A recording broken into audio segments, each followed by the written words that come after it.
I'm very concerned about the safety of women prisoners with whom a convicted rapist has been placed. And under Scots law, the crime of rape can only be committed by somebody with a penis, and that's a man. Yeah. And I think we should call out what's happened here. So this is a man who's committed a crime and should be in a male prison. Yes. Yesterday about a sex attacker who transitioned before his trial in Glasgow High Court. She committed the crime as a man. Her lawyer seems to be using her status as part of the defence, and she's now being held in a women's prison. I'm interested, are cases like this part of the debate that should be talked about, or are they weaponised within the debate? How do we talk about a case like that? What's the value of that case in trying to determine where we should get to on trans rights? Of course, we should be talking about this case. To many people, it will look like this convicted rapist has gamed the system in order to try and garner sympathy and to end up in a women's prison. And I think a lot of people will be shocked by that.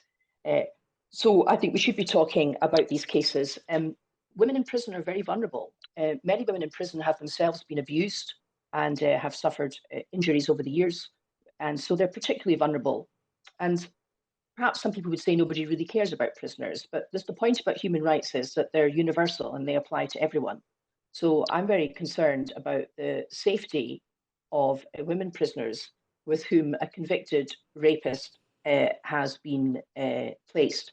And under Scots law, the crime of rape can only be committed by somebody with a penis, and that's a man.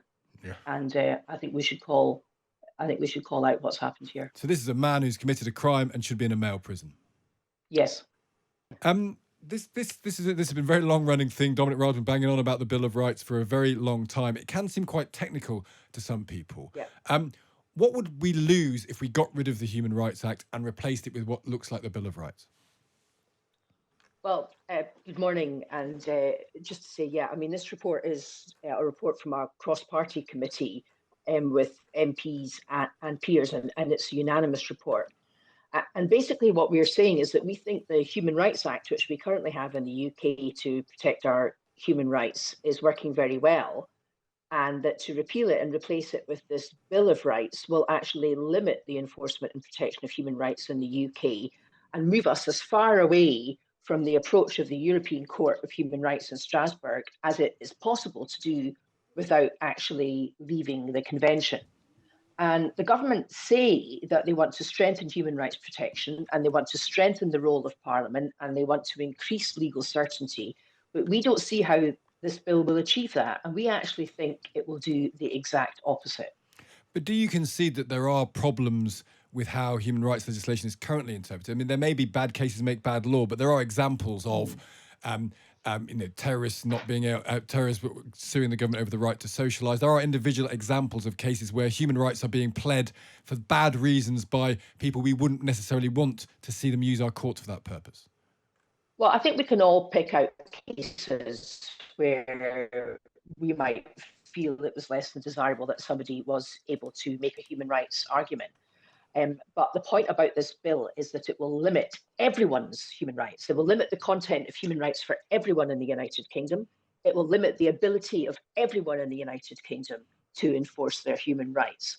And in actual fact, we've looked, there's been quite a long process, as you've indicated, Stig, running up to the introduction of this bill.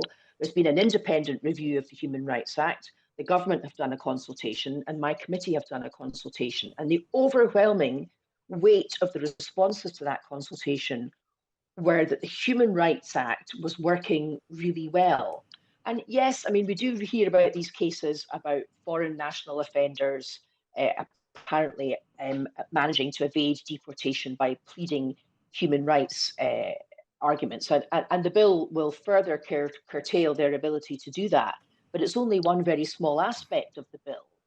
And it's the restrictions in the bill will apply across the board and they will affect all of us. And what our public consultation found was that the majority of the public don't want this. And we found in particular that victims of violence against women, care home residents, and those whose family members have lost their lives because of the actions or the inactions of the police were particularly vocal amongst those raising concern about this Bill of Rights. So I think what's really important to understand is that it will impact on everyone and lots of people whom we would really want to protect, like female victims of violence, like care home residents, and like people who have been failed by our police.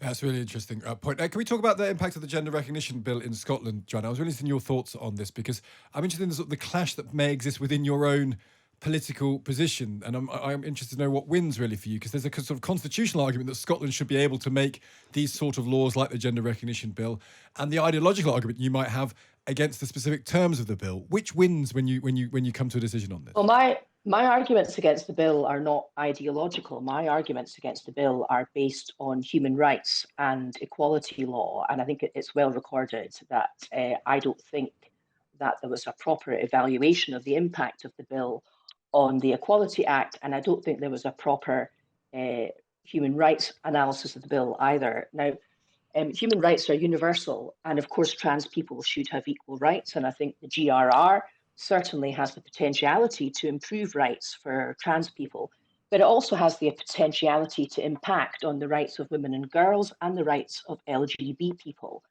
And when my committee is looking at legislation to scrutinise it from a human rights perspective, we don't just look at the rights of the people whom the legislation is designed to benefit. We also look at the intended or unintended consequences of a piece of legislation for the rights of others. And I don't think there's been a full analysis of the implications of self-identification on the rights of women and the rights of lesbian, gay, and bisexual people. Having said that, I believe in Scottish independence, and therefore I believe that problems made in Scotland should be sorted out in Scotland. So I would like to see these failures in the scrutiny of the bill to be addressed in Scotland, and I'm no fan of the Tory government telling Scots what to do. You're a very strong voice in this area that's not always shared in other members in your party. I wonder if you have empathy for Rosie Duffield. We've been talking about her this week a little bit. She's articulating a powerful feminist case and often being isolated by her own party, criticised and hectored. In fact, hectored by SNP men. She talked about that in a tweet recently. Do you have empathy for Rosie Duffield? I have absolute full sympathy and empathy for Rosie. Rosie and I have become good friends as a result of our common views on these issues. And I too have experienced similar abuse to the abuse experienced by Rosie Duffield. A member of my own party was convicted of threatening to rape me because of my views on women's rights and LGBT rights, and I'm going to court again shortly to give evidence against a trans rights activist who threatened to murder me. So I have full sympathy with Rosie. And the thing is, people hold strong views about these matters. But the demonization of feminists like myself and Rosie, and also lesbians like myself, for daring to speak up for the rights of women and girls and lesbians is really quite unconscionable. And I think it speaks very badly to the current state of British, and I'm afraid to say, Scottish politics. But I would stress that these are my personal views. I mean, I came on your programme to talk about the Bill of Rights as the chair. So I just want to distinguish that what I'm saying now about the GRR are my personal views. Yeah. But there is a